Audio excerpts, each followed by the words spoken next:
আসসালামু আলাইকুম। সপ্তম শ্রেণীর শিক্ষার্থীবৃন্দ, আশা করি তোমরা ভালো আছো। তো তোমাদের জন্য নিয়ে হাজির হলাম যে ষষ্ঠ সপ্তাহের যে গণিত অ্যাসাইনমেন্টটি তোমাদের জন্য নির্ধারণ করা হয়েছে। তো সেই গণিত অ্যাসাইনমেন্টটি আমি নিয়ে আলোচনা করব এখন। তো গণিত অ্যাসাইনমেন্টটি নিয়ে আলোচনা করার পূর্বে দুটো কথা বলতে চাই। আজকে আমি যে তোমাদের জন্য ভিডিও বানাচ্ছি, এখানে একটু নয়েজ মানে সাউন্ড পলিউশন হবে। এই কারণেই আমার যে স্টুডিও বাসা, সেখানে হচ্ছে পাশে একটা অনুষ্ঠান হচ্ছে। তো সেখানে একটু যাই হোক তারা আনন্দ করতেছে, তারপরও আমি তার মাঝে কিন্তু তোমাদের ভিডিওটা তোমাদের ক্লাসটা নেওয়ার চেষ্টা করতেছি, কারণ তোমাদের অ্যাসাইনমেন্ট তোমাদেরও গুরুত্বপূর্ণ। এই জন্যই আরও অ্যাসাইনমেন্ট করতে হবে আমার সেই ক্ষেত্রে তোমাদেরটা শুরু করছি। তো এর ভিতরে কিন্তু তোমাদের মানিয়ে নিতে হবে, তোমরা আবার মন খারাপ করো না যে সাউন্ড পলিউশনের জন্য। হ্যাঁ, তো শুরু করতেছি। হ্যাঁ, তো দেখো যে এখানে আমাদের যেই শিরোনাম আছে যে পঞ্চম অধ্যায় বীজগণিতীয় সূত্রগুলি ও প্রয়োগ, সরল সমীকরণ, ত্রিভুজ এবং তথ্য উপাত্ত, তোমরা শিরোনামে এতটুকু লিখতে পারো। এখান থেকে আমাদের যে প্রশ্ন নম্বর 1 এসেছে এটি একটি সৃজনশীল, প্রশ্ন নম্বর 2 এসেছে এটিও একটি সৃজনশীল, যেখানে ক এবং খ প্রশ্ন এসেছে, এবং সংক্ষিপ্ত প্রশ্ন আছে টোটাল 16টা। তো আমরা একের যেই সৃজনশীলটা আছে, তোমরা যেই পেজটা দেখতে পাচ্ছ, দেখো তোমার গণিত বইয়ের দৈর্ঘ্যের 1/4, প্রস্থের 1/3 এবং তোমার কলমের দৈর্ঘ্যের অর্ধাংশ পরিমাপ করে প্রাপ্ত তথ্যগুলো ব্যবহার করে নিচের প্রশ্নগুলোর উত্তর দাও। এক হচ্ছে ক নম্বর প্রশ্ন, পরিমাপিত বাহুগুলোর দ্বারা ত্রিভুজ গঠন করো। খ নম্বর হচ্ছে দেখাও যে অঙ্কনকৃত ত্রিভুজের কোণগুলোর মধ্যে বৃহত্তম বাহুর বিপরীত কোণটি বৃহত্তম। আর গ নম্বর, ত্রিভুজটির কোণ তিনটিকে কেটে আলাদা করে এক বিন্দুতে স্থাপন করে দেখাও যে তিনটি কোণ একত্রে একটি সরল কোণ তৈরি করে। তো এটি হচ্ছে আমাদের দেখাইতে বলছে, প্রমাণ করতে কিন্তু বলে নাই। তো ত্রিভুজ এঁকে দিলে হবে। তো এখন ক নম্বর প্রশ্নে চলে যাচ্ছি। দেখো তোমরা পেজ নম্বর দেখতে পাচ্ছ, পেজ নম্বর হচ্ছে 1। এটা আমি 1 লিখে দিলাম তোমাদের জন্য, পেজ নম্বর হচ্ছে 1। তো দেখো আমি এখানে লিখেছি যে আমার গণিত বইয়ের দৈর্ঘ্য হচ্ছে 24 সেন্টিমিটার। তাহলে যেহেতু দৈর্ঘ্যের চতুর্থাংশ বলেছে, তাহলে আমাদের কি হবে, 24-এর 1/4 অংশ। তো 24কে 4 দিয়ে ভাগ করলে 6 সেন্টিমিটার হয়। আবার গণিত বইয়ের প্রস্থ আমি 18 সেন্টিমিটার ধরেছি, যেটা ছিল 1/3, মানে 1/3 এর গুণ হবে 18। তাহলে এটাও কিন্তু 6 সেন্টিমিটার আমাদের আসলো। আবার কলমের যে দৈর্ঘ্য আছে 14 সেন্টিমিটার, তাহলে কলমের অর্ধাংশ বললে দৈর্ঘ্য মানে 2 দিয়ে ভাগ করতে হবে, এই জন্য আমরা 2 দিয়ে ভাগ করে দিয়েছি, হয়েছে 7 সেন্টিমিটার। তাহলে সুতরাং আমরা কি লিখতে পারি যে ত্রিভুজের তিনটি বাহুর দৈর্ঘ্য যথাক্রমে এ সমান 6 সেন্টিমিটার, বি সমান 6 সেন্টিমিটার এবং সি সমান হচ্ছে 7 সেন্টিমিটার। এটা হচ্ছে তোমাদের ক নম্বর যে নির্ধারিত প্রশ্ন ছিল 1-এর। এখন আমি দেখব খ নম্বর যে প্রশ্নটা বলেছে। দেখো খ নম্বর এই পেজে তোমাদের এতটুকু আছে যে ত্রিভুজের এবিসি এর বৃহত্তম বাহু হচ্ছে বিসি, এর বিপরীত কোণ হচ্ছে বিএসি। এ প্রমাণ করতে হবে যে আমাদের বিএসি ত্রিভুজটির বৃহত্তম কোণ।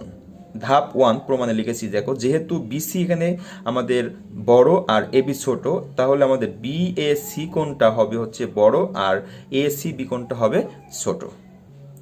ধাপ 2 দেখো লিখছি যে যেহেতু বিসি বড় এসি ছোট, সেক্ষেত্রে কিন্তু বিএসি কোণ আমাদের বড় হবে আর এ বিসি কোণ ছোট হবে। সেক্ষেত্রে আমরা বিএসি ত্রিভুজটি বৃহত্তম কোণ বলতে পারি। এটা আমাদের কিন্তু দেখানো হলো, লিখতে হবে দেখানো হলো। একই রকমভাবে গ নম্বর যে প্রশ্নটা ছিল নির্ধারিত, দেখো যে ক হতে প্রাপ্ত ত্রিভুজটির কোণ তিনটি কেটে আলাদা করে নিচের চিত্র অনুসারে এক বিন্দুতে স্থাপন করা হলো। এখানে আমরা এই কোণ কেটে একটা ত্রিভুজে আমরা অঙ্কন করে দেখিয়েছি। অতঃপর চাঁদার সাহায্যে কোণটি মেপে দেখানো হলো। দেখা যায় যে কোণ তিনটির যোগফল 180 ডিগ্রি, সুতরাং তিনটি কোণ একত্রে এক সরল কোণ হয়। তিনটি কোণ একত্রে এক সরল কোণ হয়, মানে এখানে যদি আমরা এই কোণটা এখানে আঁকি, এই কোণটা বি কোণটা যদি এখানে আঁকি, সি কোণটা যদি এখানে আসি, তাহলে আমরা যোগ করে দিলে এখানে আমাদের টোটাল একটা যেই আছে সরলরেখা হবে, সেটা হচ্ছে সরলরেখার উপর পাশে যে কোণগুলো হবে তিনটা কোণের যোগফল কিন্তু একটি সরল কোণ তৈরি হলো। তো এটি গেল গ নম্বর প্রশ্নের।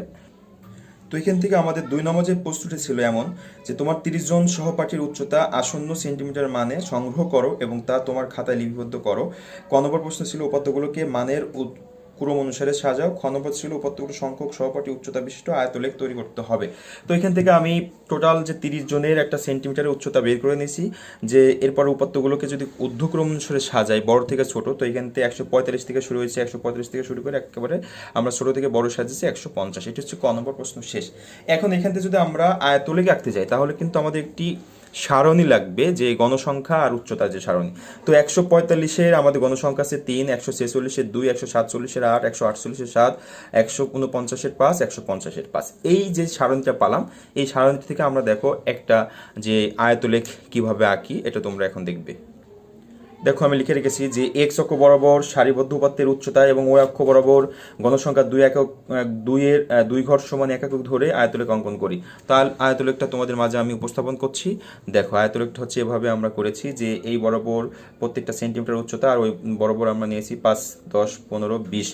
তো এখান থেকে আমরা লিখেছি দেখো, সুতরাং যে সর্বোচ্চ আমাদের সর্বোচ্চ সংখ্যক শিক্ষার্থী 147 সেন্টিমিটার উচ্চতা বিশিষ্ট আমাদের সবচেয়ে বেশি সংখ্যক শিক্ষার্থী আছে। তো এটি হচ্ছে খ নম্বর প্রশ্নের উত্তর। তোমরা এভাবে কিন্তু সমাধান করতেই পারো। এখান থেকে নমুনা প্রশ্ন নিয়ে আমি একটু দেখানোর চেষ্টা করলাম। তো এই হলো আমাদের 1 আর 2। এখন আমি যাব যে সংক্ষিপ্ত প্রশ্ন আছে 16টি, সেখানে সংক্ষিপ্ত প্রশ্ন তোমরা যেভাবে দেখতে পাচ্ছ যে -p+6 এর বর্গ নির্ণয় করতে বলছে। তো বর্গ মানে স্কোয়ার, সেক্ষেত্রে আমরা a প্লাস হোল স্কোয়ার সূত্র বসেছি, a square plus 2ab plus b স্কোয়ারের সূত্র বসেছি। p এর উপর স্কোয়ার দিলে স্কোয়ার, আর মাইনাসের উপর স্কোয়ার দিলে প্লাস হয়ে যায়। একইভাবে মাইনাসে আর এই প্লাসে মাইনাস হচ্ছে 6 আর 2 গুণ করলে 12 আর p 12p, আর এখানে 6 6 36, সেটি কিন্তু আমাদের উত্তর বের হলো। আর 2 নম্বর যে সংক্ষিপ্ত প্রশ্নটা আছে তোমরা দেখতে পাচ্ছ যে এরকম প্রশ্নটা আছে যে p প্লাস কিউ সমান 7 আর p মাইনাস কিউ সমান হচ্ছে 3 হলে এটির মান বের করতে হবে। তো আমরা জানি 2 × a স্কোয়ার বি স্কোয়ার যে সূত্র আছে, a plus whole square plus a minus b whole square, সেই সূত্র অনুসারে আমরা এটা বসিয়েছি। পরে এটার মান বসিয়ে স্কোয়ার স্কোয়ার করলে 49, আর 3 এর উপর স্কোয়ার করলে হচ্ছে 9। তো 49 আর 9 যোগ করলে বা 9 যোগ করলে আমাদের থাকে 58। এটি হচ্ছে 2 নম্বর প্রশ্ন। আর 3 নম্বর প্রশ্নটা দেখো যে 3 নম্বর আমাদের একটু বড় প্রশ্ন বলেছে যে 3a square b c 5ab square d এবং a কিউব সি ডি স্কোয়ারের লসাগু বের করতে হবে। তার মানে আমাদের উৎপাদক বিশ্লেষণ করতে হবে। প্রথম রাশি আমাদের 3a স্কোয়ার বিসি, আমরা a আছে 2টা আলাদা করে লিখেছি, আর বিসি 2টা আছে, এটি আলাদা করে আছে। এখন যাব দ্বিতীয় রাশিতে। দেখো দ্বিতীয় রাশিটি এরকম আছে যে 5ab স্কোয়ার ডি, এখানে b 2টা আছে, আমরা 2 আলাদা করে লিখছি। আর তৃতীয় রাশিতে a cube c d q square আছে, a আমরা 3টা আলাদা করে লিখেছি, সি একটা, আর b ডি আছে 2টা লিখেছি। এখান থেকে লসাগু মানে হচ্ছে কমন আনকমন সব। তো আমাদের সহজ ছিল 2টা হচ্ছে 3 আর 5 গুণ করে দিয়েছি। a আছে টোটাল আমাদের 3টা, b আছে টোটাল 2টা, সি আছে একটা, ডি আছে 2টা।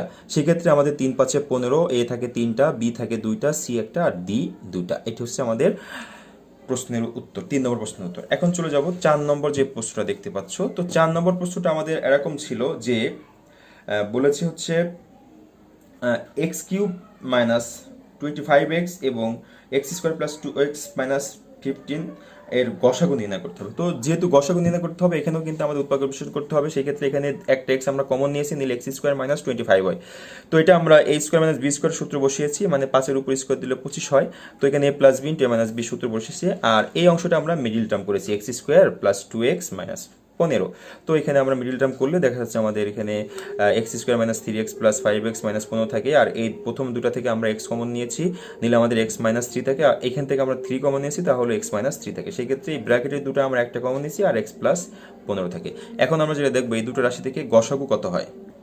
তো 5 নম্বর প্রশ্নটা তুমি দেখছো প্রদত্ত রাশি, এখানে এভাবে লেখা আছে, এটা কি সরল বের করতে বলেছে, মান বের করতে বলেছে। সেই ক্ষেত্রে কিন্তু আমরা দেখো এখানে a মাইনাস 3কে p ধরে নিয়েছি, আর a প্লাস 3কে আমরা q ধরে নিয়েছি। সেক্ষেত্রে এখানে যদি আমরা প্রদত্ত রাশিতে লিখি a p square minus 2pq plus p square হয়, q স্কোয়ার হয়, এটা আমরা a মাইনাস হোল স্কোয়ার সূত্র বসে। এরপরে যে p এর মান যে ধরে নিয়েছিলাম না, সেই a মাইনাস 3টা আমরা এখানে বসিয়ে দিয়েছি, আর এই মাইনাস a আর q এর মানটা a প্লাস 3 বসিয়ে দিয়েছি। পরে আমরা এটা হচ্ছে প্লাসে মাইনাসে মাইনাস, আর মাইনাসে প্লাসে মাইনাস, পরে a কাটা গেল, আমাদের এই a প্লাস মাইনাসে কাটা, রুট -3 যোগ করলে -6, এই -6 এর উপর স্কোয়ার দিলে আমাদের হবে 36। এটি হচ্ছে 5 নম্বর প্রশ্নের সমাধান।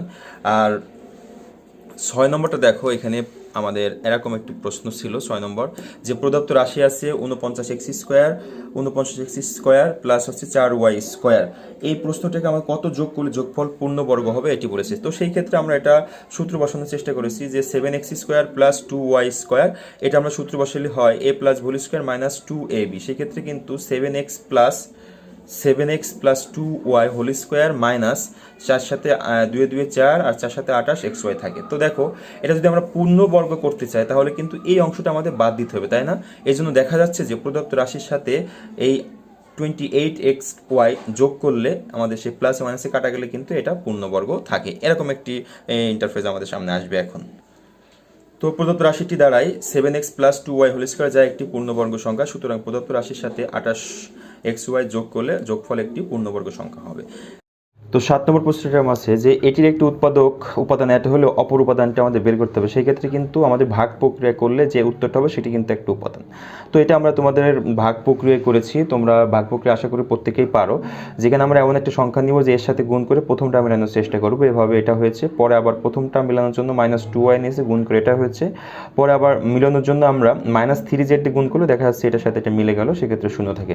এজন্য আমাদের অপর যে উৎপাদক হবে সেটি কিন্তু এটি হবে। এটি গেল 7 নম্বর প্রশ্নের সমাধান। আমি আবার একটু প্রথম থেকে দেখাচ্ছি যে 7 নম্বর প্রশ্নটা এমন হচ্ছে আমাদের, এই যে এটি হচ্ছে 7 নম্বর প্রশ্ন। এখন চলে যাবো 8 নম্বর প্রশ্নতে। তোমরা 8 নম্বর যে প্রশ্নটা দেখছো যে নিচে কোনগুলো সঠিক সেটা নিচে দেখাইতে বলেছে।